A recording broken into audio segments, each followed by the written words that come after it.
nuevo con Elvira Turek, recorriendo la historia del arte judío. Hola, Elvira. Hola, ¿cómo estás? Muy bien. En este caso no vamos a hablar de artes plásticas ni de ningún pintor o escultor, sino de un dramaturgo que no sé si es suficientemente conocido, Miguel de Barrios. Pues la verdad es que no es suficientemente conocido como él merecería, pues no entra en ningún grupo literario porque quedó marginado por las razones que en este programa vamos a ir explicando. Miguel de Barrios, cuyo verdadero nombre era Daniel Levy. Sí, bueno, en verdad su nombre verdadero es Miguel de Barrios y al convertirse al judaísmo toma el nombre de Daniel Levy, pues él en verdad procede de una familia de portugueses conversos, su familia era Portugal, y en la Inquisición se fueron a vivir a la zona de Córdoba, en España, en la ciudad de Montilla, y recibió una educación cristiana, pero su familia era judía. Al cabo de unos años ya la Inquisición tenía la familia fichada, para decirlo así, y tuvieron que huir para poder sobrevivir. Y aquí es cuando empieza su existencia itinerante por Europa y otras partes. ¿De qué años estamos hablando, Elvira?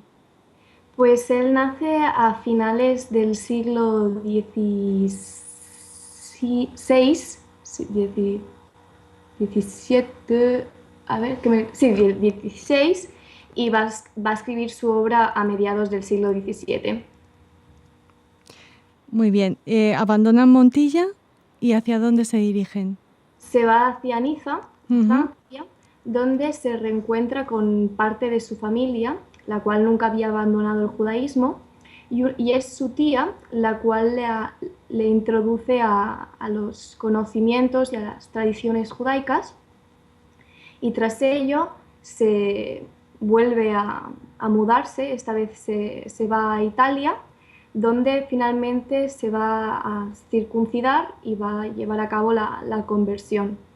También es en Italia donde se casa por primera vez y junto a su nueva esposa toman un barco para irse camino al nuevo mundo que ellos decían, a las Américas, que si recordamos en otro de los programas que hablábamos sobre las comunidades judías en Surinam, pues el barco que él está tomando es uno de estos barcos que se iban a las zonas caribeñas para ir a poblar esas zonas de comunidades judías. Sin embargo, este barco sufre un naufragio y su esposa muere, por lo cual él decide regresar al viejo continente, a Europa. Una vida marcada por la tragedia, por lo que parece. No sé si luego pudo ser un poquito más feliz Miguel de Barrios o Daniel Levy. Ya sabes que nuestros personajes no destacan por su felicidad. Ya. Bueno. Entonces, en Bruselas, que es uno de sus primeros puntos, ejerce como capitán de caballos en la corte española, pero no es un trabajo en el cual él se siente muy bien, y finalmente se instala en Ámsterdam, una de las ciudades que es la que acogió a más exiliados y refugiados judíos tras la Inquisición, ya que era un país reformista el cual pues acogía a los judíos. Allí había una gran comunidad sefardí importante a la cual Miguel pues se adherió. Sin embargo, en los primeros años siguió estando entre unos malabares de religión, entre la religión cristiana y la judía, que no terminaba del todo de encontrarse a sí mismo, y a la vez también intentó hacer de mecenas, de comerciante, pero no se le daba muy bien. Y aparte la comunidad de sefardí de Ámsterdam lo amonestaba y lo castigaba por esta situación de alejarse de la religión judía. Por ello, finalmente decide establecerse y ser un judío leal, y se instala por fin a Ámsterdam sin ir transitando por otros países. Pero como no era un buen comerciante, decidió vivir de su pluma, ser por fin escritor.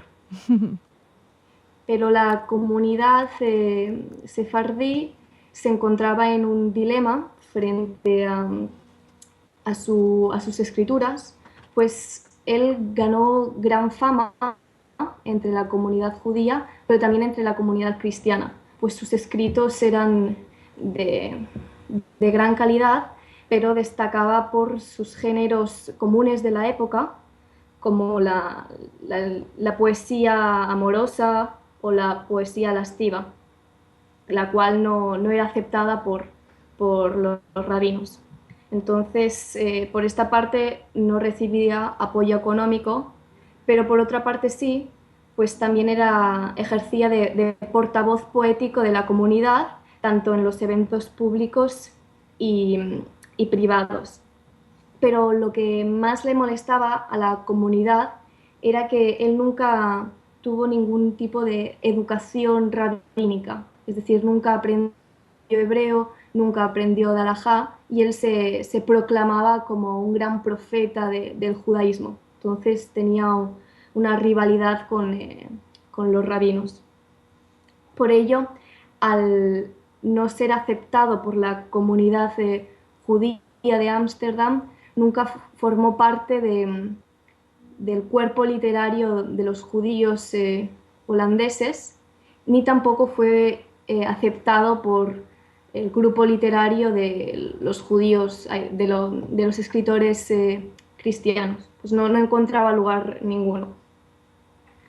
Sin embargo, su tópico literario es el que se parece más también a los judíos que fueron exiliados de España, pues siempre giran en torno al éxodo que sufrieron desde España o Portugal a los nuevos países que les acogían, que ellos los veían como si fueran la nueva Jerusalén. Y ahora que justamente estamos cerca de Pesaj, es parecido. El salir de España para ellos era salir de Egipto, y llegar a Ámsterdam era para ellos llegar a Israel. Y lo que nos comentas nos lleva a pensar que, al menos en la temática, sí que estaba muy próximo a los escritores judíos, ¿no? A esos con los que dices que no consiguió finalmente, a los que no consiguió finalmente unirse. O sea, que estaba entre dos mundos, el mundo cristiano y el mundo judío. Elvira.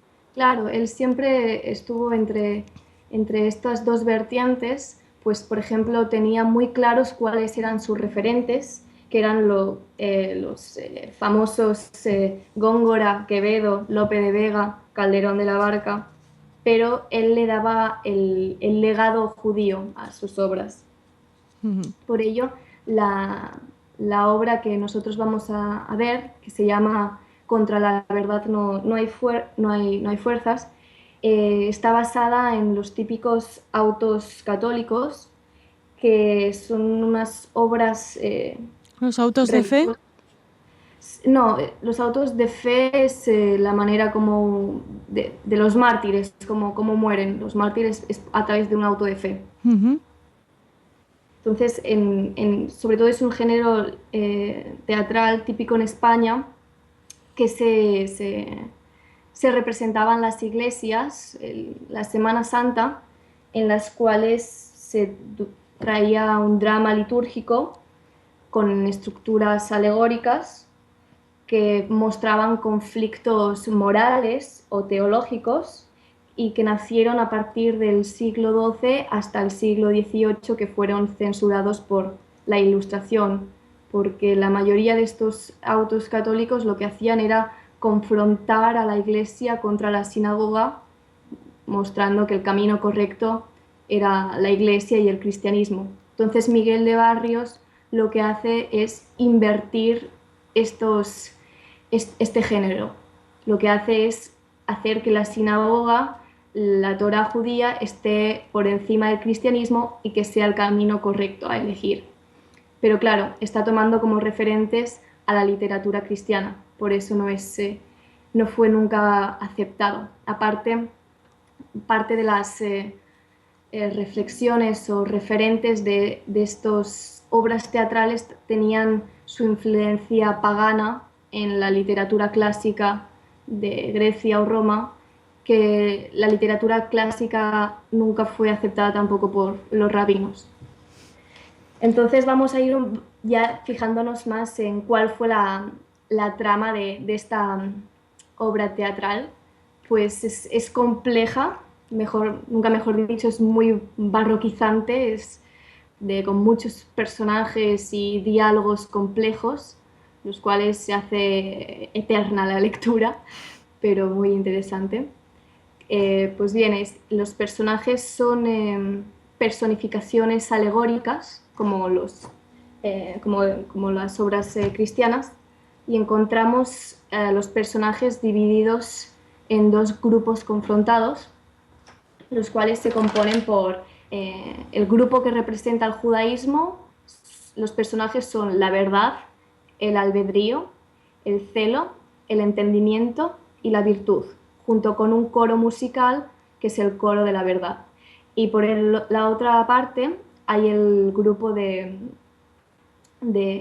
cristianismo, que es el apetito, que también será representado como la figura del personaje gracioso, que también es típico del teatro español barroco. Los otros personajes son el error, el enojo y el vicio, y la mentira, junto con el coro musical, que también es el coro de la mentira. Pues esta obra, que está compuesta por más de 3.000 versos, se divide en 3 jornadas, y en la primera jornada, o sea, la primera parte, se empieza la obra con albedrío, que aparece durmiendo tranquilamente y está vigilado, custodiado por el personaje del entendimiento. Pero de repente entra en acción la mentira, el error y el apetito, que quieren tentarlo a ir con ellos. La verdad llega rápidamente para advertir al albedrío de que el camino que está tomando no es el correcto. Siempre hay que pensar que la verdad representa al judaísmo y la mentira al cristianismo. Sin embargo, albedrío no hace caso de la verdad y se va de paseo con la mentira. Y así termina el primer acto. En la segunda jornada, albedrío cae cautivo de mentira, pues mentira lo rapta, pero consigue escapar y como castigo, mentira agarra a 3 personajes, los cuales representan a 3 mártires de la Inquisición. Pues la obra está basada en un acto de fe, auto de fe, como tú decías antes, en el cual en 1665 murieron 3 personas en Córdoba quemados en la hoguera por ser judíos, y la obra se basa en este suceso. Entonces, ahí es cuando albedrío se da cuenta de que mentira no era tan buena, y en la tercera jornada se encuentra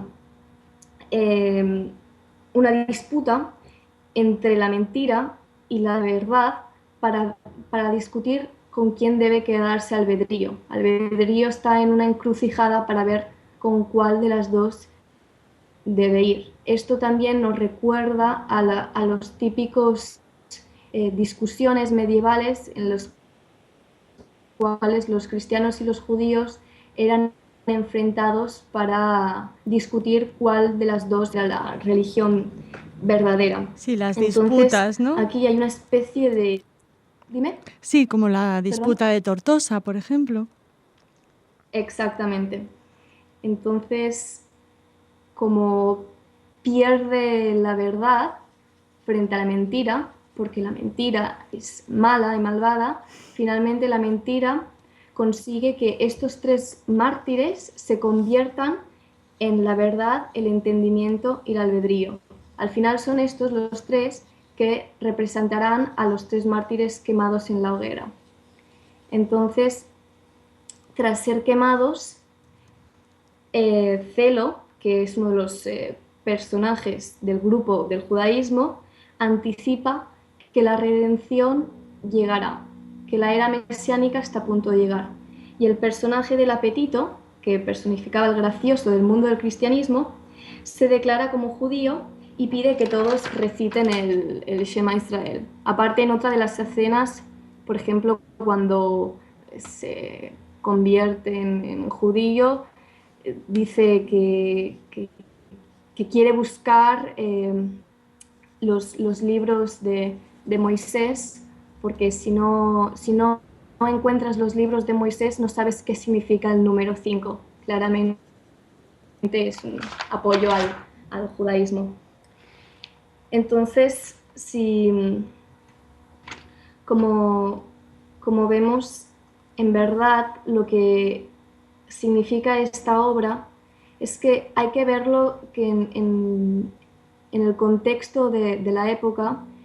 Esta obra debería ser representada en la zona de Ámsterdam, donde en el contexto nació la figura de Shabbatai Zevi, que fue un personaje que se hizo pasar por el Mesías, el cual proclamaba que, claro, después del periodo de la Inquisición, que fue la gran tortura para el pueblo judío, y la llegada a los nuevos países, que tenía una situación más buena, eso significaba que la época mesiánica había llegado.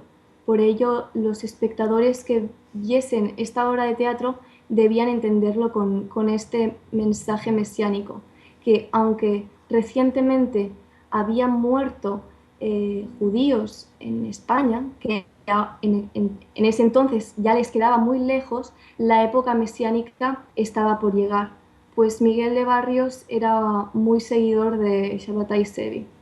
Por eso siempre se va a encontrar en esta encrucijada entre los referentes cristianos y los referentes claramente judíos. Elvira, y su público eran judíos mayoritariamente, imagino, ¿no? ¿O no llegó a representar la obra? Sí, lo que sucede es que, claro, esta obra nunca, no sabemos si llegó a ser representada, puesto que los judíos en Ámsterdam no tenían un espacio para la representación teatral, en la sinagoga claramente no se permitía, y en el Teatro Municipal de Ámsterdam los judíos no podían participar con obras propias, por lo cual la única posibilidad que debían tener los dramaturgos era de representarlo en las academias de estudio. Otras de las obras de Miguel de Barrios se sitúan en estos espacios. Sin embargo, esta obra es claramente barroca, puesto que los escenarios que él describe son imposibles, para decirlo así. Él cita que deben haber perspectivas del templo con grandes esplendores, que la figura de la verdad debe descender entre pilares de fuego, debe haber humo, hogueras por todo el escenario. Es irrepresentable tanto por la época como por su condición de judío. Bueno, pero gracias a ti y a Omanut hemos conocido la trama de esta Contra la verdad no hay fuerza, una obra interesantísima, reflejo absoluto de la época y sobre todo de la vida del autor.